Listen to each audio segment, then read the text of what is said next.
I'm sure all of the rehearsals and simulations that they've been doing have prepared them to evaluate this data quickly to try to get us in for today's launch attempt. For those of you just joining, we have a brief hold at the T-minus 40-second mark. The team is resolving one issue with the bleed purge on the Stage 2 Raptors. Like John just said, the teams are quickly working that, and it looks like the flags are being cleared as we speak. So we should be able to resume the launch countdown any moment now. And it's worth noting on Starship that once we resume the countdown, it restarts from the 40-second period, and then we keep going unless another condition pops up. So stick around, because Starship could be going here real soon. Don't walk away, that's for sure. Amazing views here coming to us from Starbase, Texas.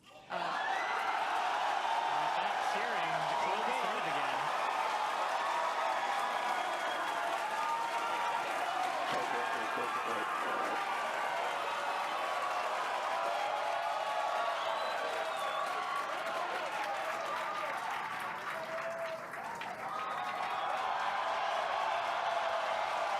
T-minus 15 seconds. 10, 9, 8, 7, 6, 5, 3,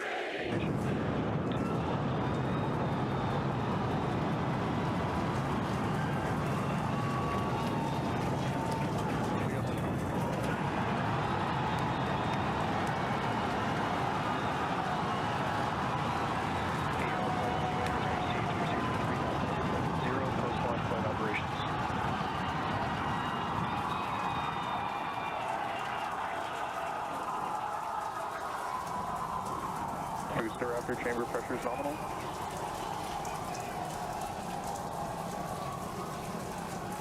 T+33 seconds into the test flight of the inaugural Starship vehicle. Tower cleared, we're into pitch over. Propulsion reports first stage engines nominal. What a sight from the ground cameras at Starbase. We're flying at twice the thrust of the Saturn V heading to space. Acquisition of signal, this is Christie. We're throttled down and throttled back up. Going through the period of maximum aerodynamic pressure.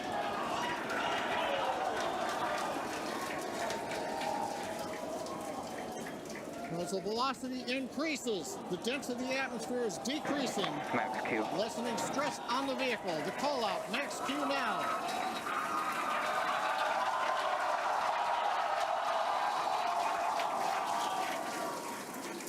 Continuing to watch the first stage as we head down range.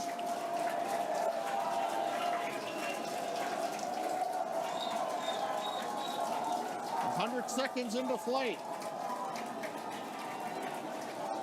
Our next major activity is going to be shutdown of the first stage. The Houston tracking station now acquiring the vehicle.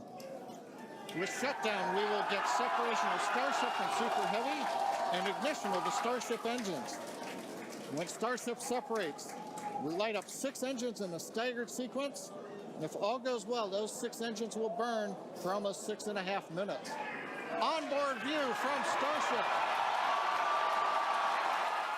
And there's views of the Raptor engines on the second stage as we prepare for stage separation. Now, after stage separation, the first stage will flip and begin a boost back maneuver for landing in the Gulf.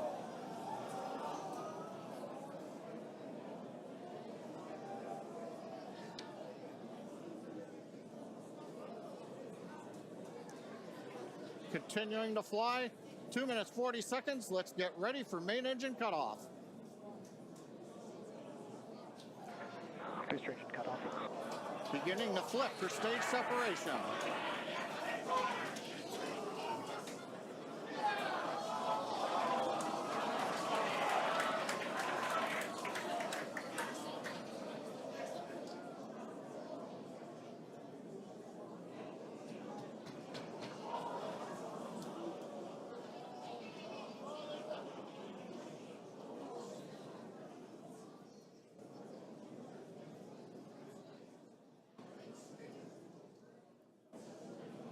As of right now, we are awaiting stage separation,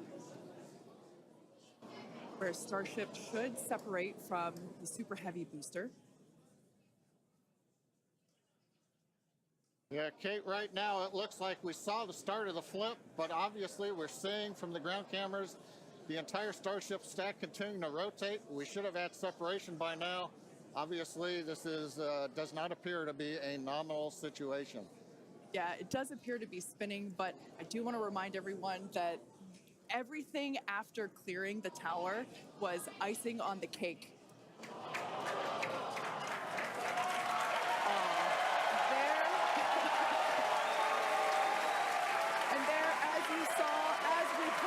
An exciting end to the Starship inaugural integrated test flight.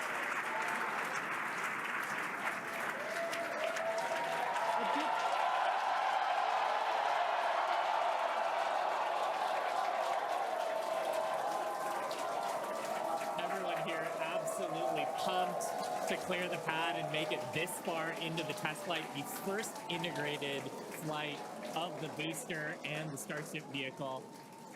Live view there of our control center at Starbase, which we refer to as Star Command.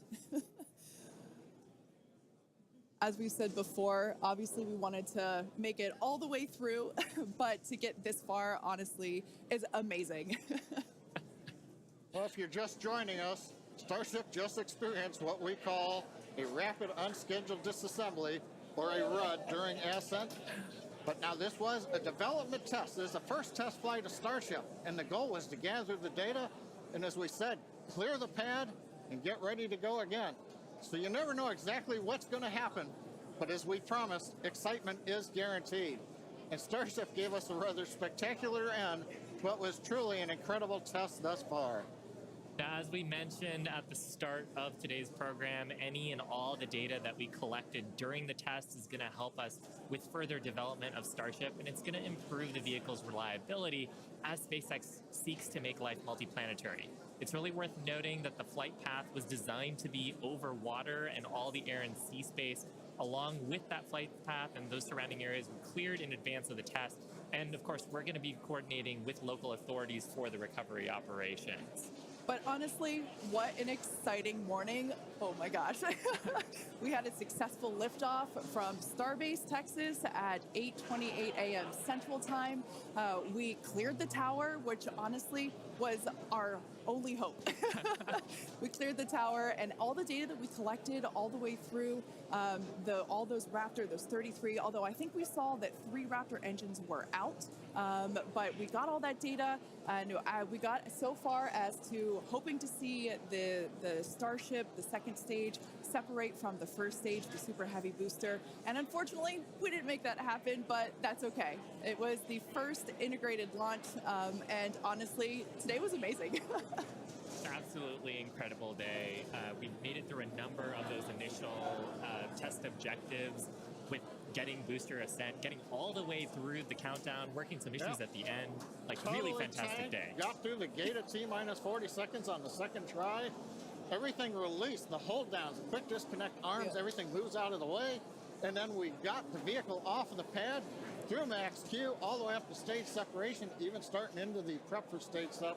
And then, as we say, a lot of excitement. Yep. Honestly, my face has had a smile on it since liftoff, and now my face hurts.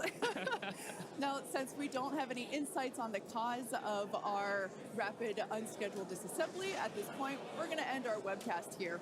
Teams will continue to review the data and work toward our next flight test. But before we go, a big congrats to the entire SpaceX team on an exciting first integrated flight test of Starship. And of course, a shout out to our viewers. We appreciate you joining us. And as always, we thank you for your interest in Starship, SpaceX, and your ongoing support. Till next time.